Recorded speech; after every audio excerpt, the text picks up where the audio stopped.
అదే RTV app వార్తల్ని క్షణాల్లో చదివే అవకాశం ఉంటుంది. ఒక న్యూస్ పేపర్, ఒక టెలివిజన్ ఛానల్ మీ చేతుల్లో ఎప్పుడూ ఉంటాయి. కృతజ్ఞతలు ప్రత్యేకంగా మోడీ గారికి, సెంట్రల్ లీడర్షిప్కి, స్టేట్ లీడర్షిప్కి, కరీంనగర్ ప్రజలకు, కార్యకర్తలకు అందరికీ పేరు పేరున ధన్యవాదాలు.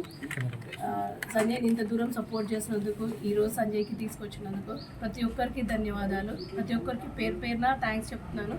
ప్రతి ఒక్కరికి రుణపడి ఉంటాను. Thank you. సెంట్రల్ మినిస్టర్ అండి, ఎట్లా అనిపిస్తుంది? మామూలు ఒక కార్యకర్త లాగా ఉండి 2 సార్లు ఎంపీ గెలిచి ఇప్పుడు కేంద్ర మంత్రి అండి, ఎలా అనిపిస్తుంది? చాలా థ్యాంక్స్ అండి. కానీ ఇదంతా కూడా మోడీ గారి సపోర్ట్ వల్ల, పైన central leadership, state leadership support వల్ల పాసిబుల్ అయింది. ముఖ్యంగా కార్యకర్తల సపోర్ట్. ఏ రోజు కూడా సంజయ్ని వదలలేదు. ఎప్పటికీ ఇలాగే వాళ్ళ సపోర్ట్ ఉండాలి, కరీంనగర్ ప్రజలు సపోర్ట్ ఉండాలని కోరుకుంటున్నాను. Thank you so much. అంటే దాదాపు రాజకీయంలో తిరుగుతా అంటే కొంచెం కుటుంబానికి దూరంగా ఉంటుంది, అప్పుడు ఎట్లా బాధపడుతుంది? నేను ఎప్పుడు బాధపడలేదండి, బట్ నేను సపోర్ట్ చేయాలని అనుకున్నాను తనని. ఇది చాలా పెద్ద ఆనర్. ఒక మిడిల్ క్లాస్ ఫ్యామిలీ నుండి వచ్చిన ఒక పర్సన్కి చాలా చాలా పెద్ద ఆనర్.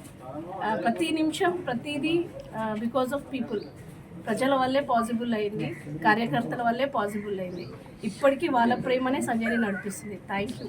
గతంలో ఎన్నోసార్లు జైలుకి వెళ్ళారు, ఎన్నోసార్లు ఎట్లా అనిపించింది? కేసులు పెట్టింది, చాలా కేసులు పెట్టింది గత ప్రభుత్వం. ఏదైనా తనని మోటివేట్ చేసిందండి. ఎన్నిసార్లు జైలుకి వెళ్తే అన్నిసార్లు మోటివేట్ అయినాడు. ఇంకా స్ట్రాంగ్గా, ఇంకా ముందుకు వెళ్ళాలని అనుకున్నారు, కానీ ఎప్పుడు వెనక్కి వెళ్ళాలనుకోలేదు. అంతే, అదే తన బలం, తన శక్తి అని.